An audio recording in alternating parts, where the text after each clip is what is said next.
Alhamdulillah. Alhamdulillahillazi arsala rasulahu bil huda wa dinil haqqi liyuzhirahu ala dini kullihi walau karihal kafirun walau karihal musyrikun walau karihal muslimun. Subhanaka la ilma lana illa ma 'allamtana innaka antal alimul hakim. Rabbi shrah li sadri wa yassir li amri wahlul 'uqdatam min lisani yafqahu qawli. Alhamdulillah, syukur kepada Allah Subhanahu wa taala, segala puji bagi Allah Tuhan sekalian alam. Salat dan salam ke atas junjungan besar Nabi Muhammad sallallahu alaihi wasallam. Syukur sangat-sangat pagi ini dengan limpah dan izinnya, hari cuti kan, hujan pula tu, salju kan, bukan senang kan. Ujian Allah bagi kat kita. Macam dalam yang pernah kita belajar dalam tajuk yang lepas, ada 3 jenis sabar.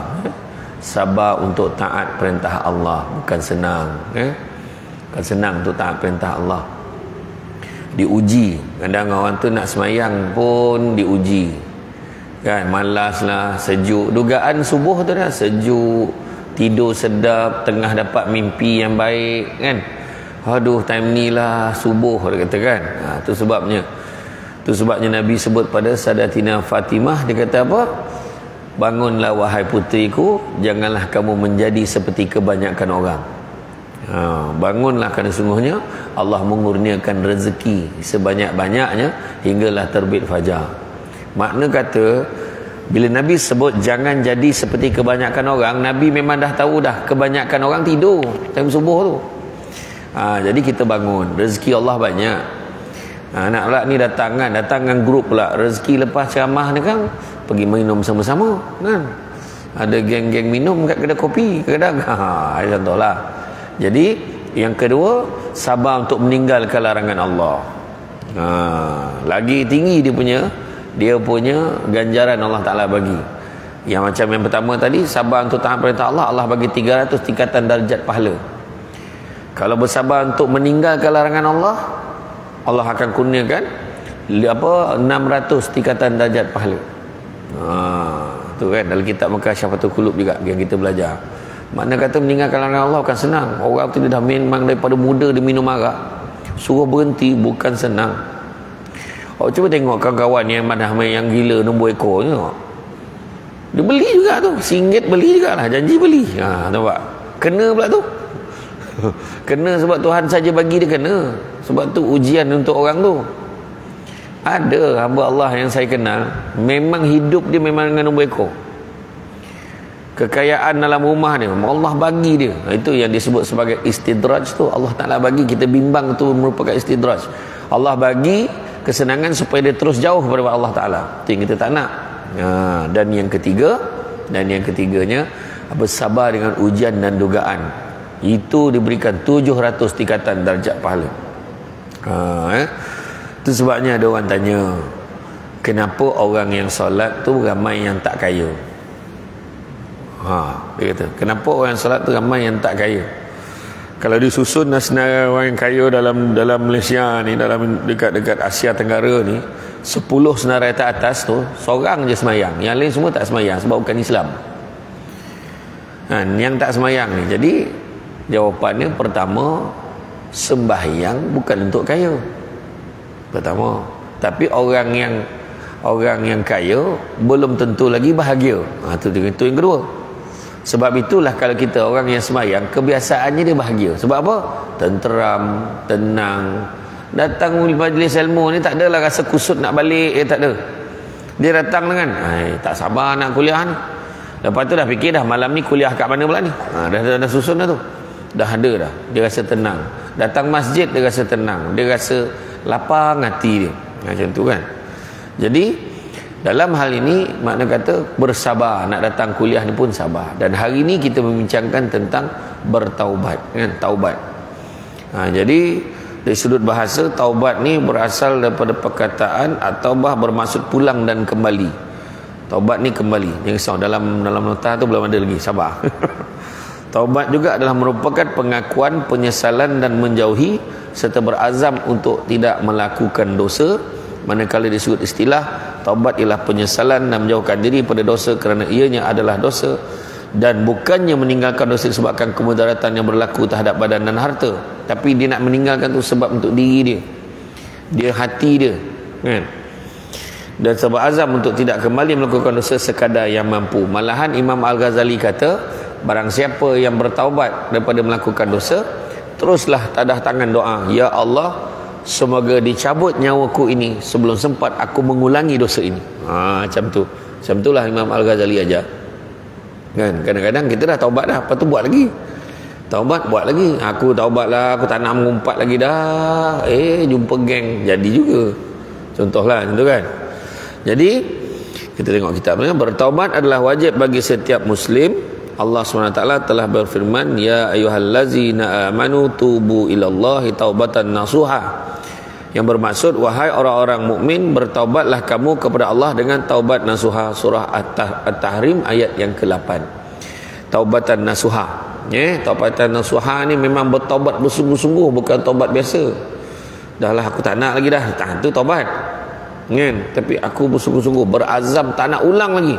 Cukuplah, dia kata. Bersungguh-sungguh dah. Memang dalam hati pun ikut sekali. Aku tak nak dah, cukuplah. Macam tu kan. Betul besok buat lagi. Tapi taubatan nasuha ni memang dia bersungguh-sungguh tu dengan usaha dia sekali. Rasulullah SAW bersabda juga, yang bermaksud barang siapa suka berjumpa Allah, maka Allah suka berjumpa dengannya, dan barang siapa tidak suka berjumpa Allah, maka Allah pun tidak suka berjumpa dengannya. Maksudnya tidak berkembali pada Allah. Kalau orang tu suka kembali pada Allah, menangis dia kan, tu sebabnya bangun malam ni kan, qiyamul lail ni, kalau kita tak mampu sekalipun, paling tidak lah, kalau tak mampu duduk kat katil tu kan, 3/4 malam, ya Allah, banyaknya dosa aku, ya Allah, macam tu. Kita tak salat pun, paling tidak lah, tu dah habis-habis pemalih dah tu. Ingat kalau, ya Allah, banyak dosa aku, ya Allah, ampunilah dosa aku, ya Allah, bantulah hamba-Mu ni, ya Allah, kan. Nangis di atas katil tu, sebelah suami tengah berdengkur tu. Contohlah kan, kan, tu paling tidak lah. Jadi pengertian fasik itu ada dua macam. Pertama fasik kafir, keduanya fasik fajir. Fasik kafir adalah orang yang tidak beriman pada Allah dan Rasulnya, keluar dari petunjuk dan masuk dalam kesesatan, sebagaimana disebutkan dalam firman Allah, lalu ia meninggalkan perintah Tuhannya. Surah Al-Kahfi ayat ke-50, yakni dia telah membangkang terhadap perintah Tuhannya untuk beriman. Kemudian fasik fajir pula ialah orang meminum arak, memakan benda yang haram, berzina dan maksiat pada Allah, keluar dari jalan ibadah dan masuk dalam kemaksiatan, namun tidak sampai pada batas syirik. Perbezaan keduanya adalah fasik kafir tidak akan diampunkan kecuali dengan mensyahadah dan bertaubat sebelum dia meninggal. Sedangkan fasik fajir pula boleh diampunkan dengan taubat dan menyesal sebelum dia mati. Nampak? Fasik kafir ni memang dia dah keluar letup daripada landasan Islam, betul lah. Benda ni banyak berlaku di luar negara, banyak berlaku kan. Di kalangan yang bukan Islam pun macam tu lah. Tu sebabnya bila saya bagi ceramah, ada yang cakap, bila saya kata bila hari akhirat nanti kita dibangkitkan, orang Islam yang buat baik dapat pahala, yang buat jahat akan diberikan label dia tu sebagai dosa, dan kemudian akan ditimbang mana lagi berat, dosa ke pahala. Kalau pahala dia berat kan, pahala dia lagi berat, maka masuk syurga. Kalau dosa dia lagi berat, timbangan dosa tu lagi berat, masuklah dalam neraka.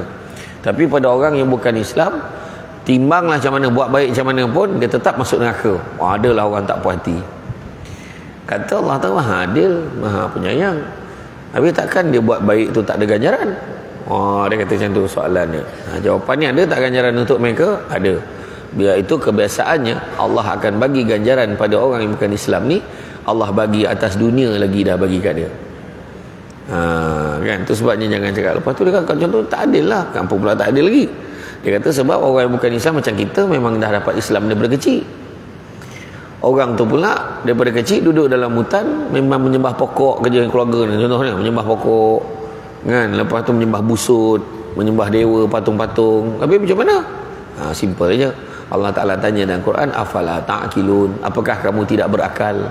Cuba fikir, macam mana benda tu boleh memberi manfaat pada kamu, macam mana benda tu boleh menolong kamu kan. Macam dulu kan tak Saidina Umar kan, dia pernah sembah Tuhan dia patung tu yang diperbuat daripada buah kurma, buah tamar kan, dia bawa.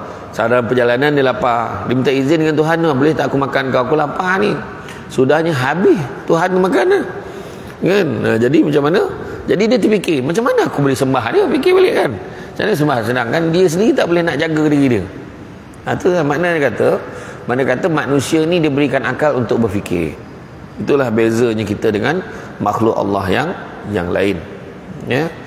Allah SWT berfirman yang bermaksud dia yang menerima taubat dari hamba-hambanya dan memaafkan kejahatan mereka.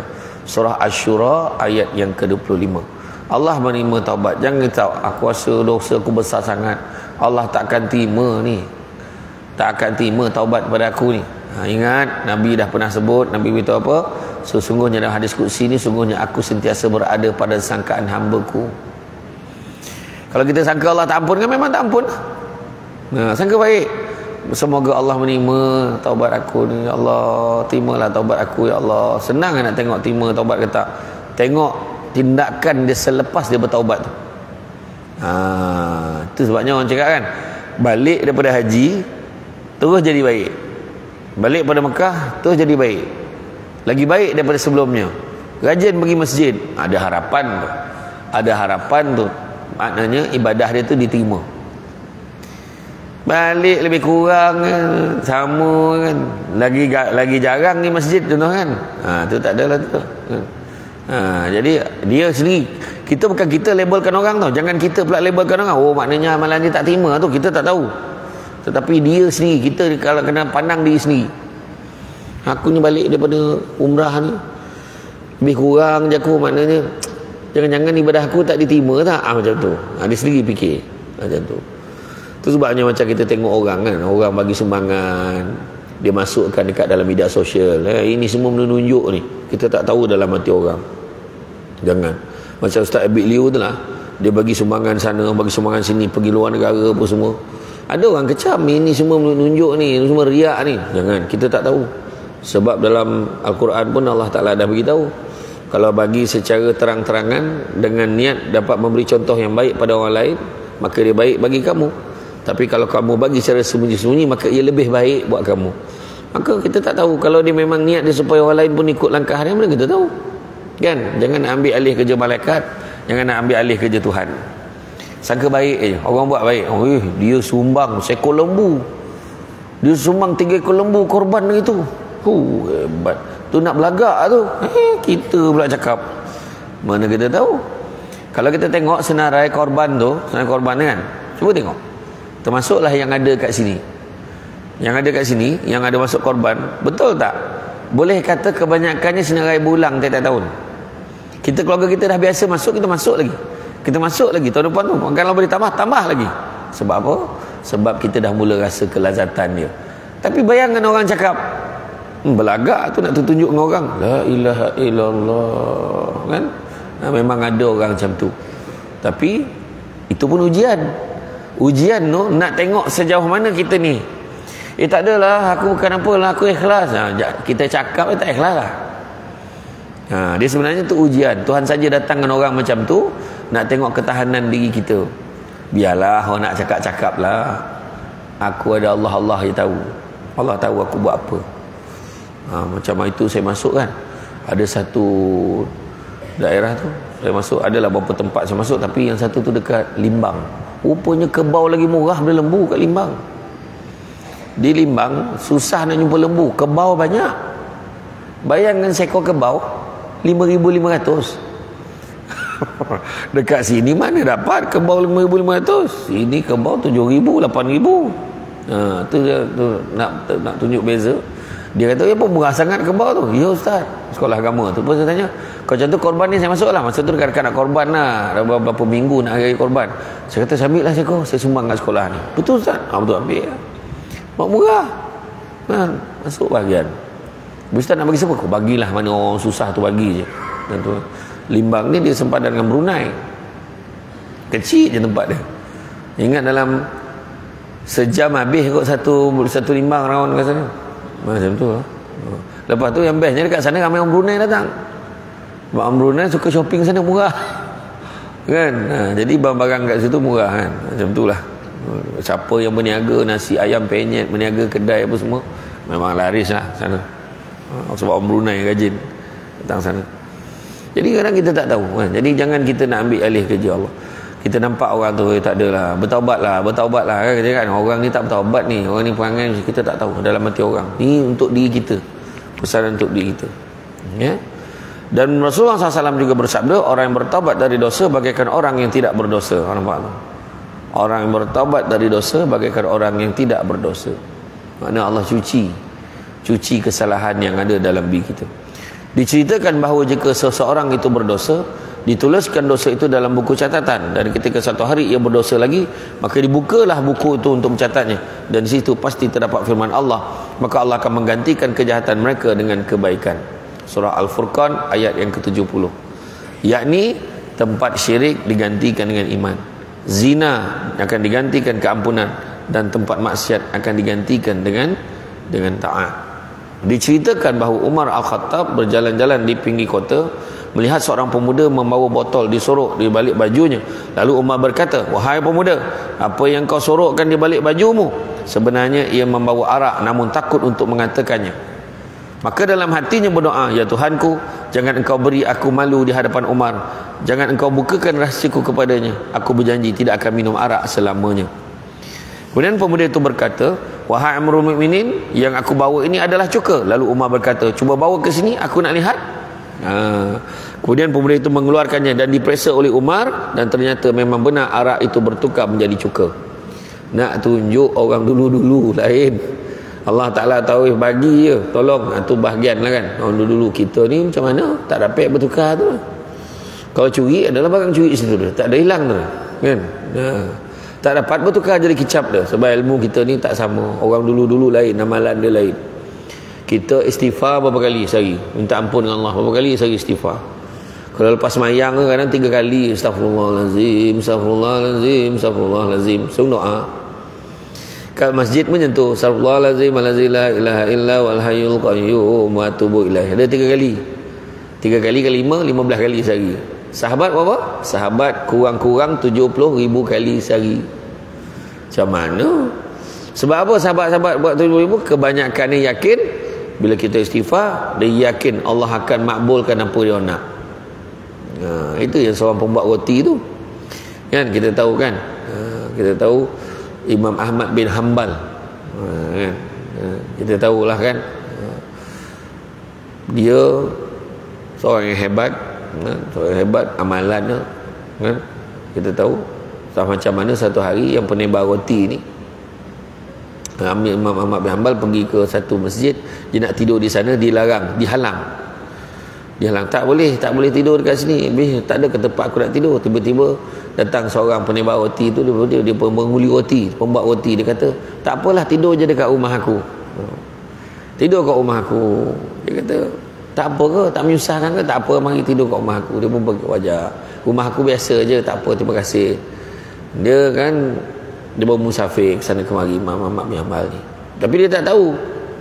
Jadi malam tu dia pun dengar, dia tak dapat tidur, dia terdengar orang yang nguli roti tu tengah buat roti tu, astagfirullah, astagfirullah, astagfirullah. Dia buat setiap malam sambil buat roti tu 70,000 kali kat dia buat. Lepas tu Imam Ahmad bin Hanbal, rajin kamu beristighfar. Memang sebab aku ni beristighfar ni, setakat aku istighfar, semua permohonan aku semua Allah Ta'ala makbulkan. Tapi ada satu permohonan je lagi yang Allah belum makbulkan. Apa permohonan kau yang belum Allah makbulkan? Aku nak sangat bertemu dengan Imam Ahmad bin Hanbal. Dia kata macam tu. Lah, akulah Imam Ahmad bin Hanbal. Alhamdulillah. Dia kata, apa jumpa? Macam tu lah nak cerita. Kita tak pernah buat kan? Cuba buat tengok. Dapat ke tak dapat? Contohlah, nak suami, contoh. Kan? Nak anak pandai. Nak anak cerdik. Nak cucu. Mana tahu anak kahwin lama tak ada. Cuba buat. Masalah kadang kita buat, kita beramal, kadang kita tak yakin. Tahiyatah tidak, buat ajalah, memang tak dapat. Saya cakap tadi tu, dia kena yakin. Macam itulah. Jadi bertukar menjadi cuka. Maka lihatlah kepada makhluk yang bertaubat hanya kerana takut kepada makhluk saja, Allah lantas menggantikan araknya dengan cuka.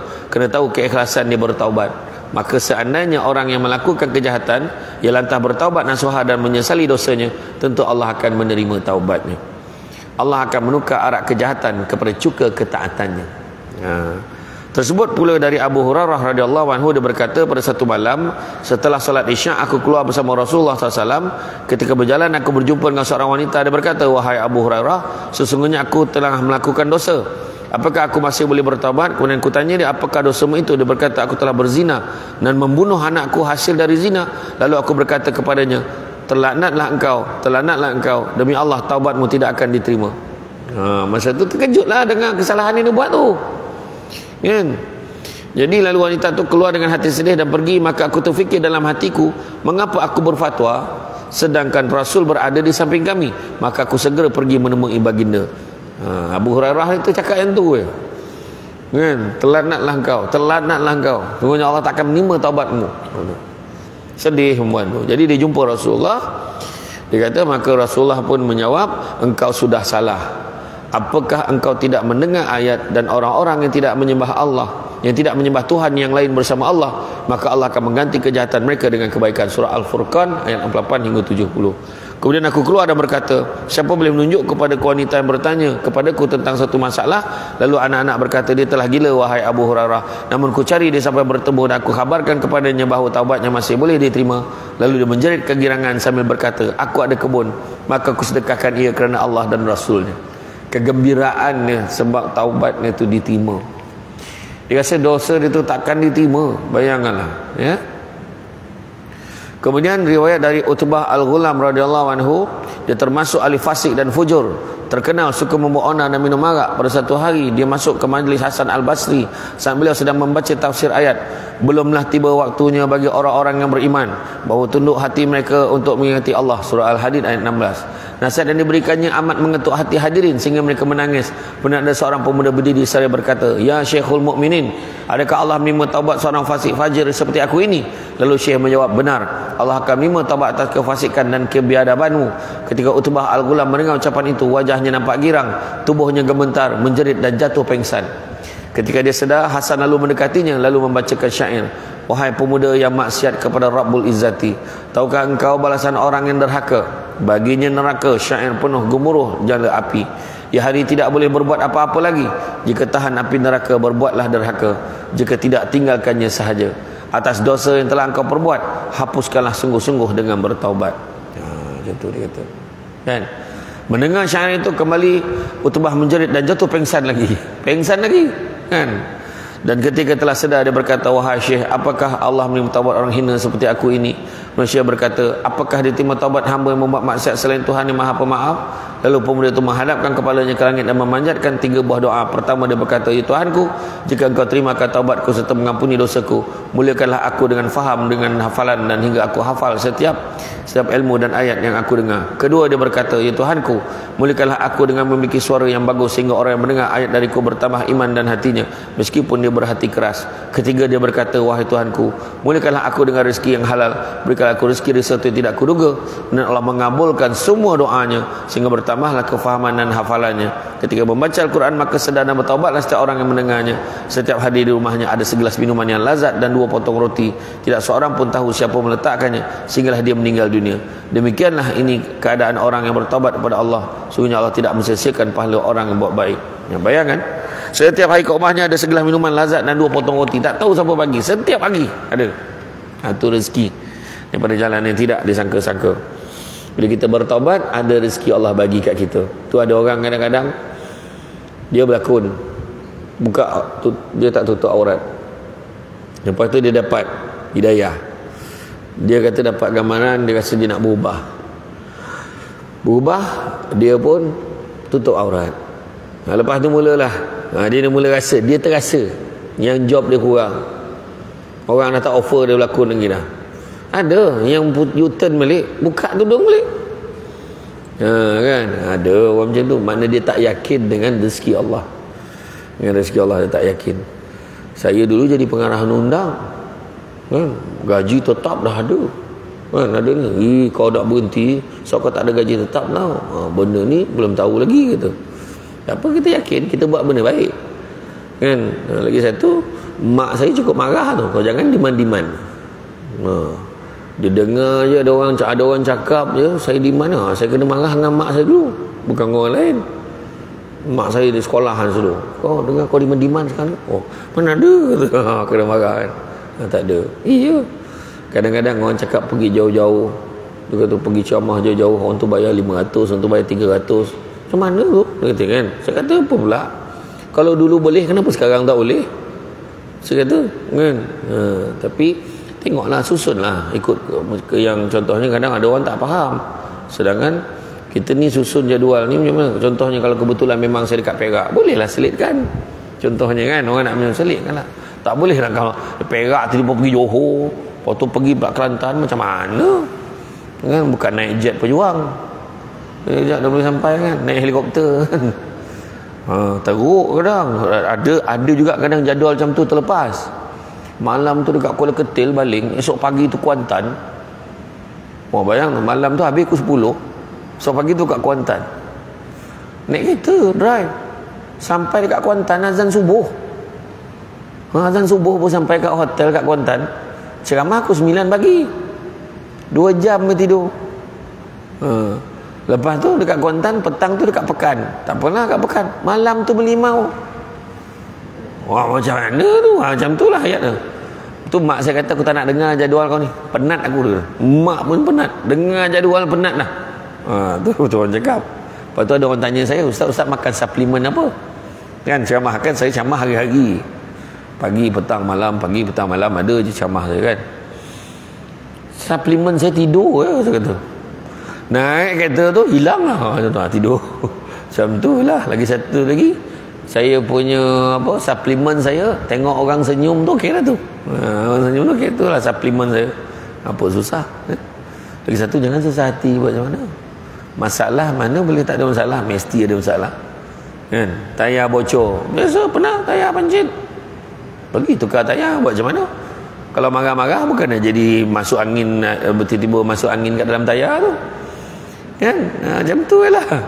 Bukan boleh selesai dengan marah, betul tak kan? Tak apalah, tukarlah tayar. Kena bayar, memanglah kena bayar, bayarlah kan? Tak ada duit, mintalah hutang dulu. Macam tu, apa susah kan? Macam tu lah. Ni pun dah ada rezeki dah. Kata-kata dengarnya lah, lepas ceramah ni ada orang nak belanja saya minum, rezeki kan. Tak kisahlah dia nak belanja apa kan, mihun ke mi ke, tak kisahlah kan? Rezeki. Iya. Dulu keneri kenara kan tak dulu. Bukannya nampak macam sekarang goodie bag. Dulu telur tu bila kupas kulit tu minta-minta lah telur ni cair. Dulu kan dapat cair telur ni, bubur kicap kacau-kacau. Makan hanya siap nak ambil tu. Kau nak tak telur tu, bagi kat aku lah telur tu. Ambil. Telur yang orang lain pun ambil juga kadang-kadang. Yang menjaga telur yang malam tu, yang rebus tu, ada yang terlelap sampai terkeluar isi telur tu kan. Dia tertidur kan. Orang sekarang mana ada rasa, tak ada main catering ni dah. Dulu siap ada strategi, nasi keluar dulu ni, kemudian bawa ni jambar ni buat dulang hidang. Dulu orang perempuan dekat dapur tu nyusun lauk. Orang numbuk lada, dia numbuk lutut. Numbuk lutut, bincang anak si Kiah, kenapa dengan anak Kiah lah, kau tak tahu ke? Sambil-sambil senduk lauk tu. Iya. La ilaha illallah. Kiah tak ada ke? Tak ada. Dulu suasana dulu kan. Kemah saya sempat lah masa saya kecil, darjah 1, darjah 2, sempat yang kemah pakai buluh tu. Dan sekarang mana ada, pasang siap lawa elok aja, mati time sekarang. Dulu. Sekarang letak kursi plastik, sarung kain, mahal bayar. Kain tak berapa sen kan. Mahal sekarang ni. Catering pun mahal. Syat betul. Sekarang ni budayanya apa? Tak ada dah buat kat rumah. Sedangkan buat kat rumah ni, orang lagi ramai yang datang rumah kita, berkat dia lain.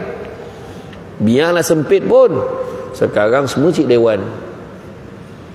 Lepas tu siap ada pak rakan. Itu semua panggil orang putih tu. Pak rakan masuk. Benda kan.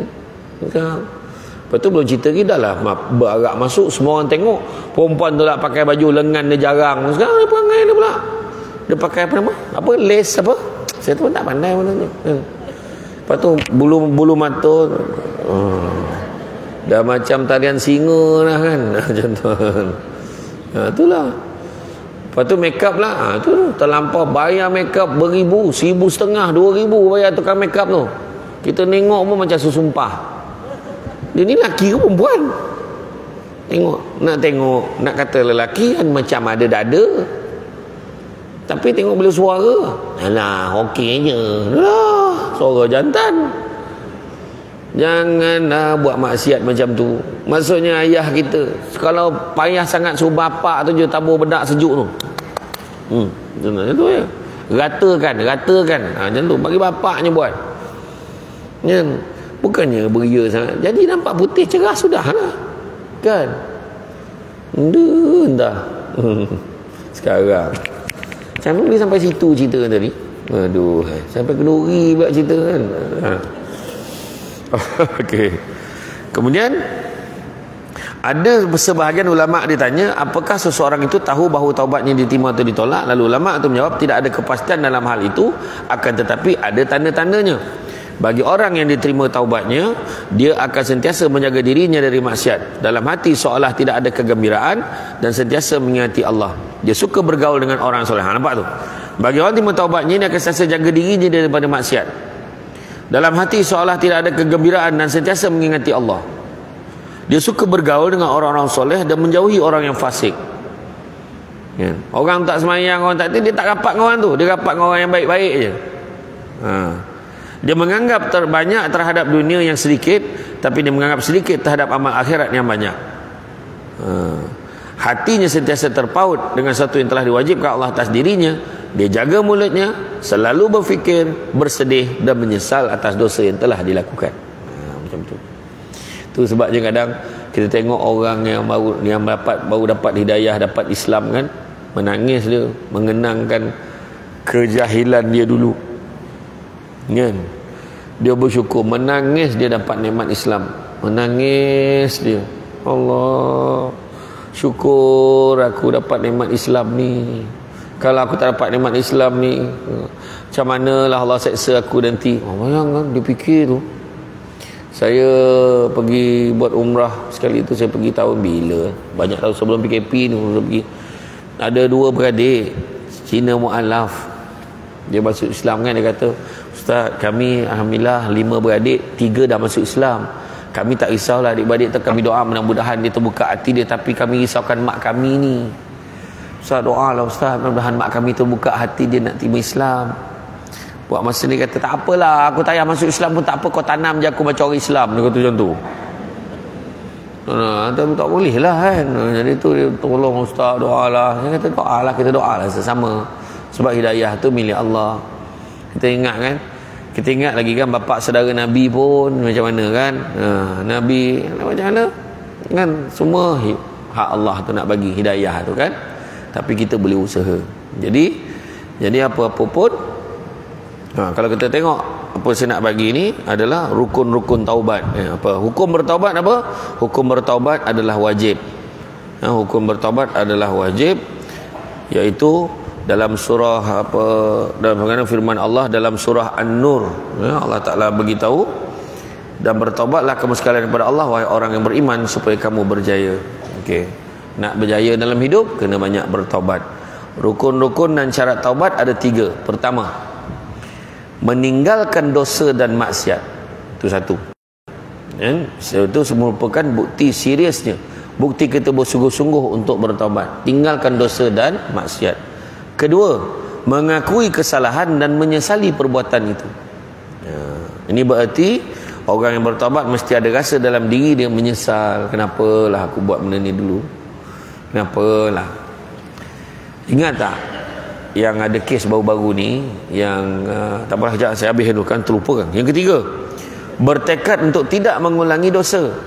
Berazam untuk meninggalkan segala perbuatan maksiat. Mana bertekad untuk tak nak ulang dosa. Jangan ulang dosa tu. Rukun dan syarat taubat yang saya sebutkan tadi adalah dosa dilakukan oleh seorang hamba terhadap penciptanya. Namun sekiranya dosa yang dilakukan oleh seseorang itu adalah dosa terhadap manusia, maka syarat yang keempat perlu ditambah. Tadi tu kalau kita dosa dengan Allah, 3 itulah. Tapi kalau kita berdosa dengan makhluk, tambah satu lagi syarat, iaitu hendaklah mengembalikan akan hak orang yang dizaliminya itu, atau minta dihalalkan. Ya. Jadi contohnya dia dulu ada ambil hak orang tu, dia ambil kambing lembu, kan? Ambil kambing lembu 2 ekor, kan? Lepas tu dia dah ambil kambing tu tanpa pengetahuan, contohlah, kan? Lepas tu dia ternakkan kambing tu, beranak pinak sampai berapa belas keturunan lah. beranak lagi, kan? Jadi kalau dia nak pulangkan, dia kena pulangkan balik 2 ekor kambing bukan yang dia curi tu, termasuklah dengan generasi-generasi yang dia dapat tu, semua kena bagi kat orang tu. Macam tu, kan?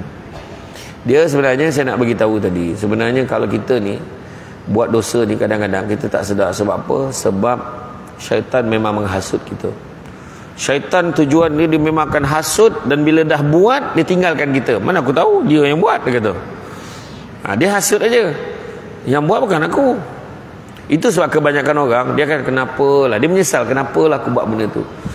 Sebagai contoh lah, kita tengok kan, macam ingat tak kes budak perempuan kena bunuh gitu.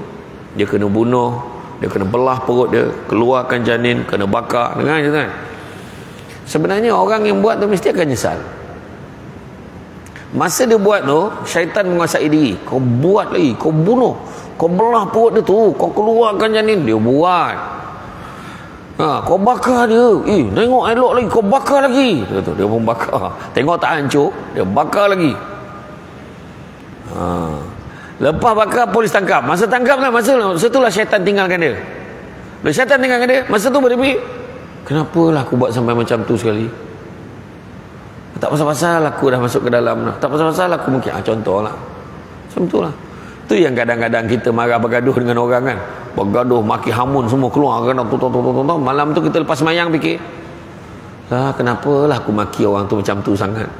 Ya Allah, apalah yang aku fikir? Apalah yang aku fikir? Sebenarnya pemikiran kita dah diselubungi oleh pengaruh daripada syaitan yang rajim tu tadi. Ya. Jadi taubat ni permulaan jalan bagi para salikin, dan permulaan bagi orang nak menuju kepada jalan Allah. Apakah kelebihan taubat? Pertama, Allah menyukai orang-orang yang bertaubat. Pertama, ya, sesungguhnya Allah mengasihi orang yang banyak bertaubat, dan mengasihi orang yang sentiasa menyucikan diri. Kemudian diampunkan dosa-dosa. Diampunkan dosa-dosa, itu kelebihan. Ulama telah menyebutkan syarat-syarat yang mesti ada bagi seseorang yang benar-benar ingin bertaubat, seperti mana yang telah diambil dari Al-Quran dan hadis. Antaranya macam tadilah, bersegera meninggalkan dosa, menyesal atas dosa-dosa, berazam untuk tidak kembali dalam dosa, mengembalikan hak orang yang dizalimi. Terdapat juga sebahagian ulama menggariskan syarat-syarat lain bagi mereka yang ingin bertaubat dengan taubat nasuha. Antaranya, nombor 1, meninggalkan dosa-dosa tersebut ikhlas kerana Allah dan bukan kerana perkara lain. Kenapa kau tinggalkan? Dah kena tangkap ni, kenalah taubat, kan? Kenapa pula dah tak untung ni? Taubatlah, kan? Main judi kena tangkap, masa tu dia taubat. Dia bertaubat sebab kena tangkap, bukan sebab kerana Allah. Dah tak boleh main dah, duit dah habis. Masa tu taubat sebab duit dah habis. Besok ada duit tak buat main lagi, tuan. Saya dulu masa kerja jadi pengarah undang, dia mesin judi internet ni, judi internet, tok main ni, menang pula tu. Dia buat macam mana tau? Dia buat, ada toke ni, dia ada 10 pusat judi. 10 pusat judi, masuk bayar RM1, RM3, RM2 macam tu ya.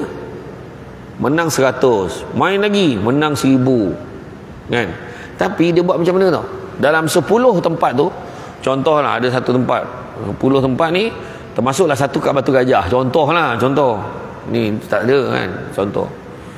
Saya akan pilih, saya sebagai bos toke ni, saya akan pilih satu tempat. Malam tu siapa main kat situ semua menang. Yang 9 lagi kalah ni, sebab dia dapat untung kat sana. Jadi siapa yang main malam tu, dia percaya benda ni betul, boleh menang. Jadi tarik judi lah lepas tu. Malam esok yang main sini kalah semua. Dekat tempat ni pula, tempat kedua tu pula dia akan bagi malam tu semua menang. Itulah cara dia buat. Saya pergi operasi dengan pejabat agama, SPRM, AADK dulu, operasi, pergi kelab-kelab malam, pergi rumah urut, termasuk pusat judi. Kita rampas ni judi ni, kita tutup, cabut karen. Orang Melayu ni dekat koridor peluk komputer tu. Jangan tuan, tolong tuan, tengah menang ni. Tengah menang. Punya teruk orang Melayu Islam. Nak cakap apa? Saya kata tengok, saya sendiri masa jadi pengarah tu, saya kata ya Allah Akbar, teruk betul orang kalau dapat ni, dapat judi ni. Dia bukan orang Melayu je isu tu, orang yang bukan Melayu pun sama. Dia pun bila terjebak masalah pada persatuan isteri-isteri dia kejiranan tu, dia sign tau surat minta tolong hapuskan, lupakan pusat-pusat judi ni sebab suami dia bila suami dia tu balik mabuk, bila mabuk pukul anak bini. Dia kata itulah antara dia. Ya, tinggalkan dosa kerana Allah. Kedua, merasa jijik. Dosa kepada manusia cukup sekadar kita memohon maaf saja atau kita menyatakan apa dosa yang kita lakukan? Sebenarnya kalau boleh memang kena sebut apa yang kita buat. Tetapi kita faham. Kalau kita bimbang, kalau kita sebut tu dia akan menjadikan lebih buruk lagi. Kita cakaplah sekadar kemampuan yang kita boleh sebut. Contohlah dosa dia tu ambil barang dia lah. Itu sebab orang dulu dia buat macam ni, minta maaf banyak-banyak. Tu sebab hari raya kan, kalau Jawa, tanya orang Jawa, ada Jawa sini? Tak ada, tak ngaku Jawa. Kalau orang Jawa, masyarakat Jawa kebanyakan kalau lepas sebelum nak keluar pada rumah, dia akan duduk bersela tu, lutut belaga lutut dengan tuan rumah tu, bersalam macam ni, pandang mata, minta maaf banyak-banyak, salah silap saya, mungkin ada saya tercakap, mungkin ada saya terambil. Terambil tadi ni memang pernah curi pun orang tu, terambil apa, minta maaf banyak-banyak apa semua, saya minta maaf banyak dulu saya pernah ambil duit awak tu, contoh kan. Kalau berani sebut, saya ambil kan, saya minta maaf, tak apalah, aku tahu kau ambil dulu. Tahu ke? Tahu tu. Aku nampak masa tu saja tengok kau tu. Ada seorang dia ni bekas YB, bekas yang berhormat dekat belah-belah Jempol lah. Dia jumpa saya. Bayangkan di kampung Batu Kikir tu, arwah atuk saya dah meninggal, kemudian arwah abah saya meninggal, pakcik saya, abah saya ada 3 beradik, tinggal maklum saya je. Lepas bawah tu saya keturunan, saya lapisan yang ketiga. Dia jumpa saya, dah jumpa alalang jumpa kau ni, minta maaf sangat-sangat. Kenapa tu? Kenapa Datuk? Dulu masuk waktu sekolah dulu, aku balik sekolah lalu sungai, lalu dusun durian Datuk kau banyak, aku curi makan dulu. Aku tak sempat nak minta maaf dengan Datuk kau, aku minta maaf dengan kau sebagai cucu, maafkan aku ke tidak tu? Saya cakap aku pun tak pernah rasa durian tu. Saya kata tak apalah, saya maafkanlah, saya kata macam tu. Bagi pihak keluarga saya halalkanlah, saya kata macam tu. Jadi dia berani sebut sebab benda tu mungkin taklah berat sangat, mungkin ada dosa lebih berat lagi, dan kita bimbang kalau cakap tu akan tak apalah, cakap sekadar kemampuan kita. Allah Maha mengetahui. Tapi minta maaf tu, sebab minta maaf kena bersungguh-sungguh. Walaupun tak sebut sungguh, aku minta maaf tu, aku banyak salah dengan kau ni, aku minta maaf. Dah diam. Apa dosanya? Ceritalah. Tak ada orang macam tu. Kau ni macam teruk sangat kau buat kat aku ni. Lah, salah aku minta maaf dengan kau. Aku tak nak besok Allah Ta'ala tanya aku. Yelah, aku ampun apa juga dosa kau. Contoh dia kata macam tu kan, lega lah kita kan? Tapi kesungguhan tu penting. Kesungguhan tu penting. Lagi satu, kalau minta maaf kan, aku minta maaf ya, yelah samalah, dia kata samalah, tapi dalam hati taklah kau, aku tak maafkan kau. Jadi orang yang minta maaf ikhlas tadi dengan Allah selesai. Kita sungguh ni selesai sebab kita minta maaf betul. Dia tadi hati dia tak selesai dengan Allah Ta'ala. Itu sebab minta maaf dan memaafkan mulia di sisi Allah, tetapi berat nak buat. Itu cerita. Sebab ego, dia nak cakap, nak menyatakan tu satu hal betul. Okay, bagus tu dia nak minta maaf, tapi nak memulakan maaf tu bukan senang. Tu sebab hari raya tu ambil kesempatan tu betul-betul. Jumpa orang tu salam, peluk. Atau ada satu pakcik tu, bila hari raya memang dia peluk semua orang. Dan lama, kalau dia peluk lama tu mana banyak tu. Menangis dia, pahal pula pakcik ni kan. Tak apalah dia cakap dulu ni kan. Macam tu kan. Tak adalah. Tapi bersungguh. Kesungguhan tu penting. Yang kedua, syarat dia merasa jijik dan benci dengan dosa dilakukan. Bukan hanya dia tak nak buat, dia rasa jijik betul. Teruknya aku, tak nak lah. Ada orang, dia kisah ni kisah benar. Dia terlanjur semasa muda. Terlanjur masa muda. Ya Allah, jijiknya aku, dia rasa.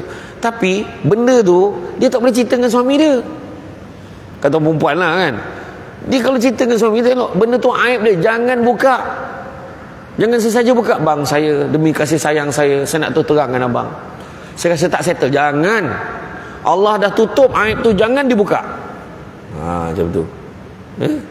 Yalah kan, kadang-kadang mana tahu dia adalah syaitan berjaya menggoda dia tu dulu kan. Dia rasa jijik, jangan ulang.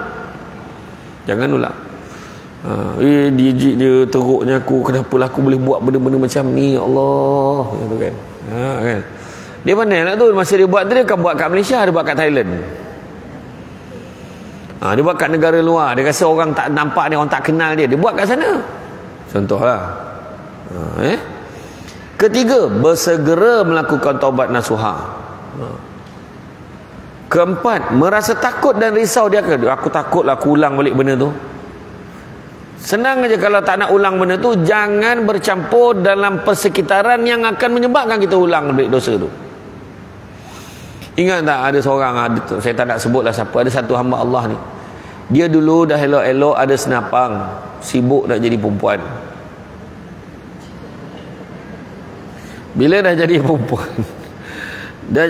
dia bertaubat. Kononnya taubat, dia dapatlah, dia duduklah sepentas dengan saya dulu, lama dah sebentar. Masa tu saya pun belum samsul debat lagi.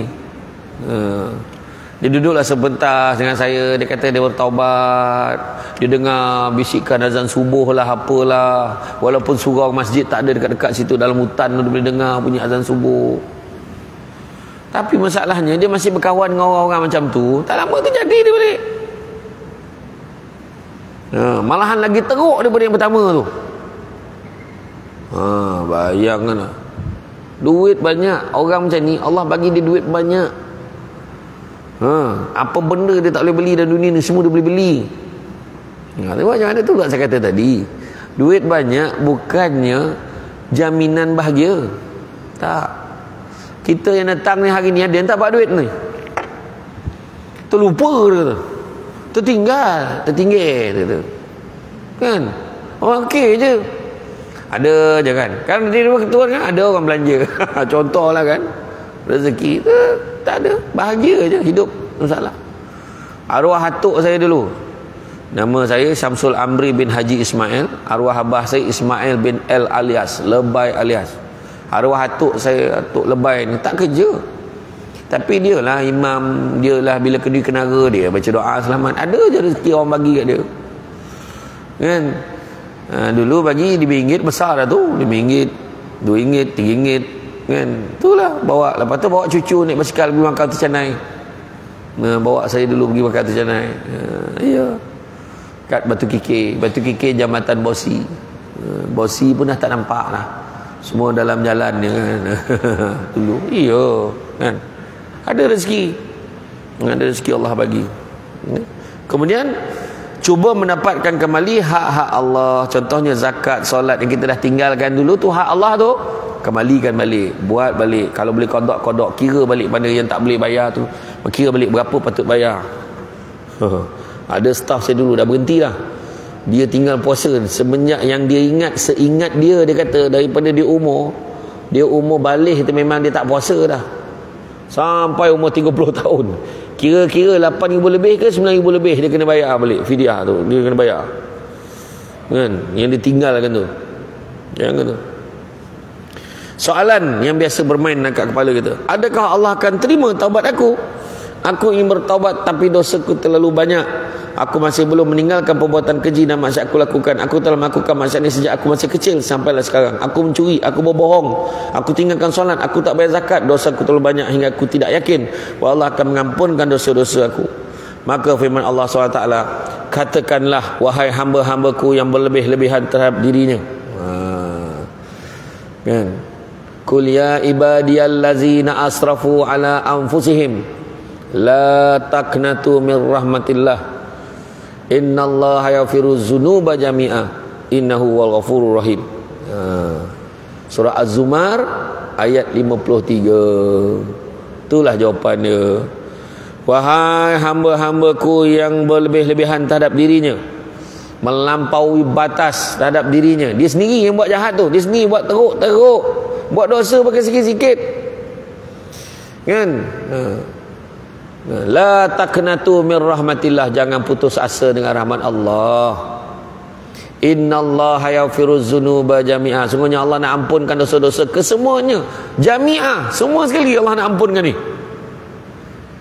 Innahu wal ghafurur rahim, sungguhnya Allah Maha Pengampun lagi Maha Penyayang. Kembalilah, bertaubatlah kamu kepada Tuhanmu, patuhlah kamu kepadanya sebelum tiba siksaan kepadamu, kemudian kamu tidak mendapat pertolongan. Jadi makna kata kita kena yakin. Seorang hamba merasakan dosa terlalu banyak dan merasakan tak mungkin mendapat keampunan pada Allah akan menyebabkan kita, menjerumuskan kita kepada perkara yang tersebut. Pertama, tidak yakin pada luasnya rahmat Allah. Kalau kita tak bertaubat, kita tak yakin. Pertama, dia tidak akan yakin pada luasnya rahmat dan keampunan Allah. Pertama. Kedua, akan berkuranglah keimanannya dan keyakinannya terhadap Allah Subhanahu Wa Taala. Ketiga, lemahlah satu perasaan yang patut ada pada dirinya. Apa patut ada? Ar-raja'. Patutnya dia ada satu perasaan berharap pada Allah. Ya Allah, sikit ya Allah. Dia tak ada dah perasaan tu. Sebab dia sendiri yang jauhkan diri dia pada Allah. Keempat, dia tidak akan berusaha untuk bertaubat. Dia tak akan berusaha. Semoga kita semua tergolong di kalangan orang-orang yang bertaubat dengan sebenar-benar taubat. Dan janganlah kita melambat-lambatkan taubat kita, kerana ajal kita tidak memandang usia dan tempat. Firman Allah Subhanahu Wa Taala, bagi tiap-tiap umat itu ada ajalnya. Apabila datang ajal mereka, mereka tidak akan dapat melambatkannya, tidak akan dapat pula mempercepatkannya walau sesaat jua pun. Surah Al-A'raf ayat 34. Dan mohon ampunlah, beristighfarlah kamu kepada Tuhanmu, kemudian bertaubatlah kamu kepadanya, dan nescaya dia akan memberi kamu kesenangan yang baik hingga sampai ajalmu. Surah Hud ayat yang ketiga. Jadi rasanya cukup sekadar tu. Dan Syekh Ibrahim Adham ada sebut, kalau nak buat dosa, jawab 5 soalan ni, dia kata. Kalau nak buat dosa, nak buat maksiat, jawab dulu 5 soalan ni. Pertama, kau cari tempat yang mana Allah tak nampak kamu. Cari, memang tak jumpa tempat tu. Kedua, jangan makan rezeki yang Allah bagi, makan rezeki lain. Mana datang semua Allah bagi. Yang ketiga, jangan duduk atas muka bumi Allah, cari muka bumi lain. Oh, ada satu tanah baru buka kat Batu Gajah ni, itu pun Allah Ta'ala punya. Macam mana? Yang keempat, waktu nak dicabut nyawa kamu, kamu minta tangguh tu. Wahai malaikat maut, kau datang besok je. Aku dah kuliah 2 hari, besok datang. Tak dapat. Memang tak cepat, tak lambat sesaat, itulah masanya. Dan yang kelima, waktu nak dimasukkan ke dalam neraka, kau minta tangguh. Minta tangguh, nantilah dulu, bagi aku beramal dulu, nanti kau tentukan aku masuk syurga ke masuk neraka. Macam tu kan. Jadi akhirnya bukan 5, 1 pun tak boleh jawab. Kan? Jadi makna kata tak usahlah. Selagi usahalah kita. Nipisnya iman kita ni setipis kulit bawang. Lagi nipis pada tu. Jadi kita ni mudah melakukan dosa. Yang sebaik tu Nabi sebut apa? Sesungguhnya manusia itu berdosa, dan sebaik-baik manusia berdosa adalah bertaubat kepada Allah. Jadi puan-puan yang dikasihi sekalian, terima kasih banyak. Dan siapa yang nak buku boleh jumpa Saudara Hazim. Ustaz Hazim saya tak tahu ada bawa ke buku kat belakang tu. Tak tahulah ada ke tak. Nanti cek lah. Kita dah bawa dah, ada beberapa buku kita dah bagi ke Hazim. Ada berapa ramai yang nak buku itu? Kitab ni? Semua dah ada dah. Oh ada. Nanti minta dengan Hazim. Dah bagi dah. Ada dekat dia, ya. Kemudian keduanya di belakang sana, tak banyak lah tu, apa yang ada tu, ada sambal crispy. Siapa nak sambal, sambal ada, alhamdulillah. Harga RM15 dulu, sekarang masih RM15. Dulu. Kemudian ada minyak wangi. Minyak wangi nak bawa solat apa, tahan lama, RM35 saja sebotol. Laki perempuan dua-dua boleh pakai.